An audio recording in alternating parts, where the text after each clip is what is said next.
মাথা কানাই খারাপ হয়ে গেছে? হাতের সামনে কাউকে না পেয়ে নিজের স্বামীকে জেলে পুরতে চাইছো? এর কি শুয়ে থাকা যায়?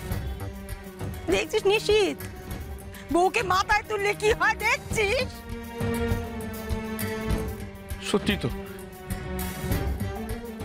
এই কথাটা তুমি বলবে আমি ভাবতে পারিনি। এইভাবে আমার ছেলেকে জেলে পড়ার জন্য উঠে পড়ে লেগেছো। ও বৌদি, তুমি এটা কি করছো? তোমাকে মাথা খারাপ হয়ে গেছে? পদ্মা তো তোমার হাজবেন্ড, পদ্মাকে তুমি জেলে পাঠিয়ে দেবে? আমরা নয় তোমার কেউ হয়েই উঠতে পারেনি, আমাদের জেলে পাঠাচ্ছ ঠিক আছে, ওই নরেশ ভাই আর সোমাকে জেলে পাঠানোর চক্করে তুমি কি করছো তুমি নিজেই বুঝতে পারছো না। তুমি কি এখন থেকে পুলিশ হয়ে গেলে নাকি? হ্যাঁ, চোর ডাকাত পাচ্ছ না তাই বদাকে দিয়ে প্র্যাকটিস করছো। কিছু মনে করো না শশী, আজ আমি তোমার সাথে একমত হতে পারছি না। তুমি তো জানো নিশিতদা এই কাজ করতে পারে না। নিশিতদা কি কেমন কি করতে পারে আর কি করতে পারে না সেটাই পৃথিবীতে আর কেউ জানুক না জানুক তুমি খুব ভালো করে জানো।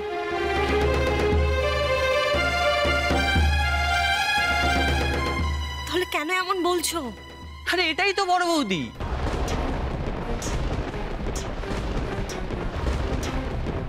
নিজেকে সবসময় সঠিক প্রমাণ করতে হবে না। সে বড় বৌদির সামনে যেই আসুক না কেন, বড় বৌদি তাকে মিথ্যে প্রমাণ করবেই।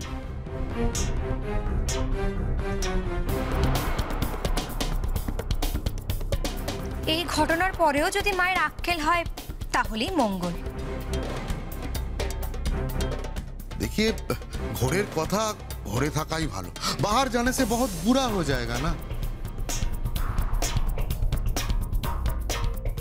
और वही बांग्लाয় কি একটা আছে ঘরের শত্রু বিভীষণ ঘরে না, তো ঘরের লোককে রক্ষা কে করবে? আর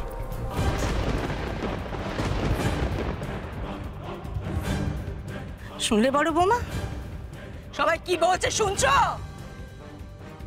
আমাদের মান সম্মান ধুলোয় মেশাতে পারলে তুমি? নিজের স্বামীকে অপরাধী বলতে তোমার গলা কাঁপলো না? আমি তো কাউকে অপরাধী বলিনি, আমি তো শুধু বলছিলাম যে আমাদের দেরি হয়ে যাচ্ছে মিস্টার ঘোষ।